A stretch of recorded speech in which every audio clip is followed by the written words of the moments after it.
చాలా అంటే చాలా రుచిగా నోటికి కారం కారంగా టమాటాలని ఎండబెట్టకుండా అలాగే మిక్సీతో పని లేకుండా ఈ విధంగా పచ్చడి తయారు చేసుకోండి. Hello friends, welcome to Andhra kitchen. టమాటాలతో తయారు చేసుకునే ఈ పచ్చడి కోసం ముందుగా మనం టమాటాలు తీసుకోవాలండి. అయితే ఇక్కడ నేను కొంచెం బాగా పండిన టమాటాలు తీసుకున్నాను.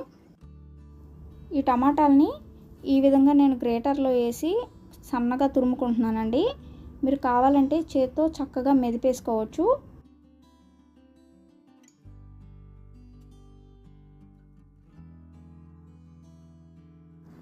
టమాటాలు అనేవి మనకి గుజ్జుగా టమాటాల్లో రసం అంతా బయటికి రావాలి. ఈ విధంగా అన్ని టమాటాలని గుజ్జుగా చేసుకోండి. కావాలంటే మెదుపుకోండి. అలాగే ఇక్కడ నేను చిన్న నిమ్మపండు సైజ్ అంతా చింతపండును తీసుకుంటున్నాను.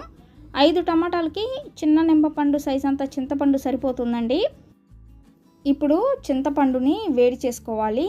వేడి చేసుకున్న చింతపండుని పక్కన పెట్టేసుకోవాలండి. అలాగే ఇక్కడ నేను టమాటాల మొత్తంలో నుంచి గుజ్జు అనేది రెడీ చేసేసుకున్నాను. ఇలా తీసుకున్న గుజ్జు మొత్తాన్ని ఒక గిన్నెలోకి తీసుకుంటున్నాను. ఇప్పుడు ఈ టమాటా గుజ్జుని చక్కగా మళ్ళీ ఇంకొకసారి చేత్తో మెదుపుకోవాలండి. ఇలా గుజ్జు మొత్తం తీసుకున్న తర్వాత ఇక్కడ నేను వడపోసుకుంటున్నాను. ఇలా వడపోసుకున్న తర్వాత ఈ తొక్కలు ఏవైతే మనకి గుజ్జులో ఉంటాయో ఇవి సగం తొక్కలు అనేవి తీసేస్తానండి. సగం మాత్రమే నేను రెసిపీలోకి వాడతాను.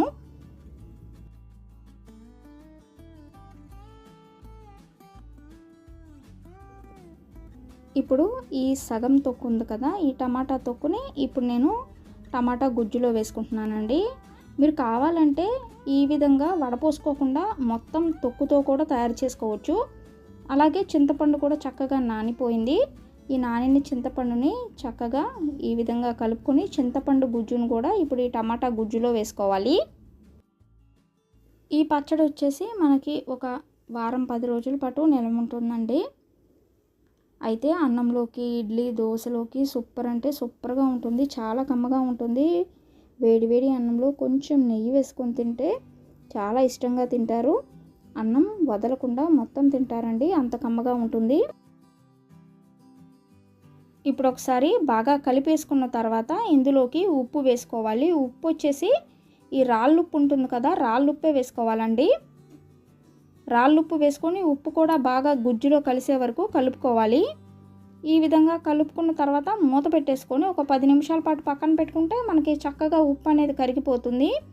ఇప్పుడు వేరొక బాండీ తీసుకొని బాండీలోకి 1 చెంచా వరకు ఆవాలు వేసుకోండి.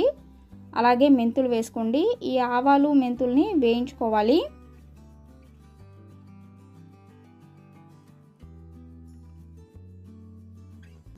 ఆవాలు మెంతులు వేగిన తర్వాత ఇక స్టవ్ ఆఫ్ చేసుకొని వీటిని రోట్లో వేసుకొని దంచుకోవాలండి. దంచుకున్న ఈ పిండిని ఇప్పుడు పక్కన పెట్టేసుకుందాము.